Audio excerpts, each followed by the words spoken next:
ఈరోజు దేవుని మాట 2వ రాజుల గ్రంథము 6వ అధ్యాయము 16వ వచనము. అతడు భయపడవద్దు, మన పక్షమునున్నవారు వారికంటే అధికులై ఉన్నారని చెప్పి.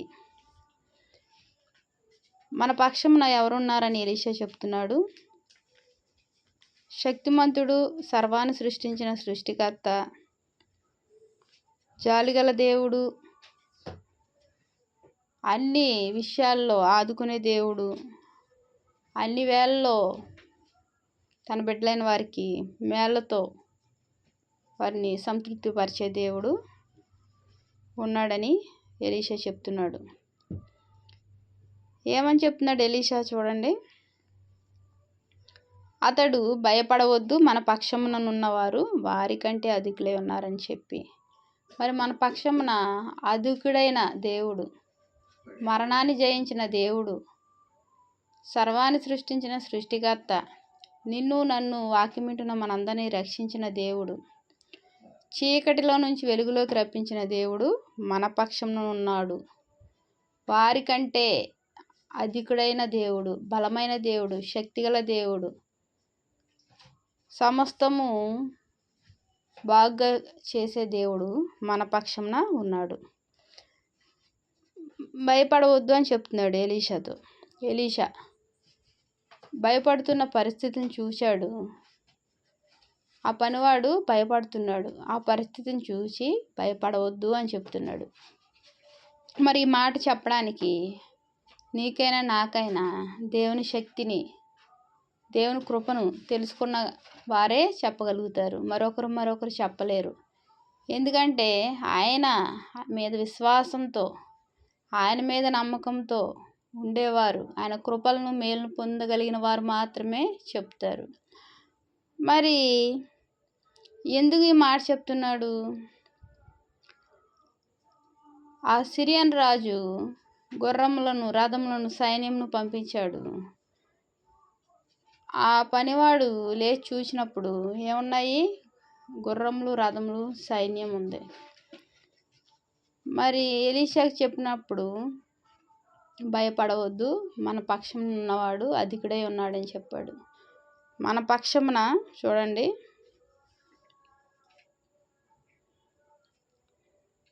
14వ వచనం. దైవజనుడు అతని పనివాడు పెందలకాడ లేచి బయటికి వచ్చి పోయినప్పుడు, దైవజనుడైన అతని పనివాడు పెందలకాడ లేచి బయటకు వచ్చి చూసినప్పుడు గుర్రములు, రథములు గల సైన్యము పట్టణం చుట్టుకొని ఉండుట కనబడెను. అంతటా అతని పనివాడు, అయ్యో నా ఏలినవాడా, మనం ఏం చేయదుమని ఆ దైవజనుడితో అనగా, అతడు భయపడవద్దు, మన పక్షం ఉన్నవారు వారికంటే అధికులై ఉన్నారు. మన పక్షమున దేవుడున్నాడు, దేవుని యొక్క సైన్యం ఉంది, దేవదూతలు. అంత మాత్రమే కాకుండా దేవుని సన్నిధిలో ఉండే దూత కావలిగా ఉంటుంది. దేవుని యొక్క సన్నిధి దూత ఆయన బిడ్డలైన వారికి కావలిగా ఉంటుంది. మరి ఏం జరిగింది? దేవుడు ఏం చేశాడు? వారు ముట్టడి వేసినప్పటికీ వారిని అంధత్వం కలిగి చేశాడు. చూడండి క్రింద,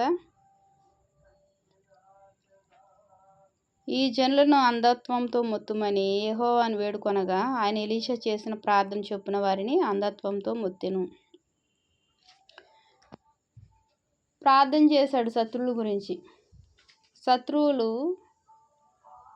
అపాయాన్ని చూడడానికి, సంతోషించడానికి, సంబరాలు చేసుకోవడానికి, అదే రీతిగా ఇశ్రాయేలీయుల యొక్క సైన్యమును, ఎలీషాను, అందరినీ వారు ఏదో చేద్దామని వచ్చారు. అక్కడికి వచ్చేసరికి ఇంకోటి అయింది. ఎలీషా ప్రార్థన దేవుడు ఆలకించాడు. శత్రువులకి అంధత్వం కలుగు చేశాడు. వారిని మరలా తీసుకువెళ్ళి వారిని పట్టణపు వీధులలో వదిలిపెట్టడం జరిగింది. ఇశ్రాయేల్ రాజు వచ్చి వీరిని కొట్టుదునా అంటున్నాడు. మనము కత్తిని వీటిని నమ్ముకోలేదు, యుద్ధం యెహోవాదే, బలమైన దేవుడు మన పక్షంలో ఉన్నాడు, ఆయనే చూచుకుంటాడు, వీరు మనం ఏమీ చేయవద్దు, వీరికి భోజనం పెట్టి పంపమన్నాడు.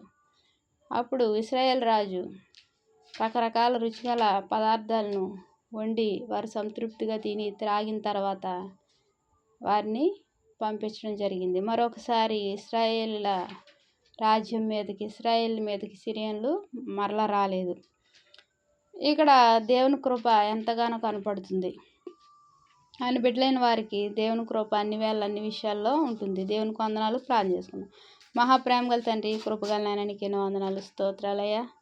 అంతండి నాయన, మా పక్షం ఉన్నవాడు అయ్యా, నువ్వు మా పక్షం యుద్ధం చేసే దేవుడు అయ్యా. ప్రతి సమస్యను బాగా చేసే దేవుడు అయ్యా. సమస్యగా ఉన్నదాన్ని మేలుతో నింపి నీ బిడ్డలైన వారికి క్షేమం కలిగజేసి ఆనందింపజేసే దేవుడు అయ్యా. నిన్ను నమ్ముకున్న వారిని సిగ్గుపరిచే దేవుడు కాదయ్యా. గొప్ప దేవుడే, ఘనమైన కార్యాలు చేస్తూ నడిపిస్తున్నందుకు వందనాలు చెల్లించుకుంటూ వాక్యం వింటున్న ప్రతి ఒక్కరిని ఆశ్రయించి దీవించండి ప్రభా.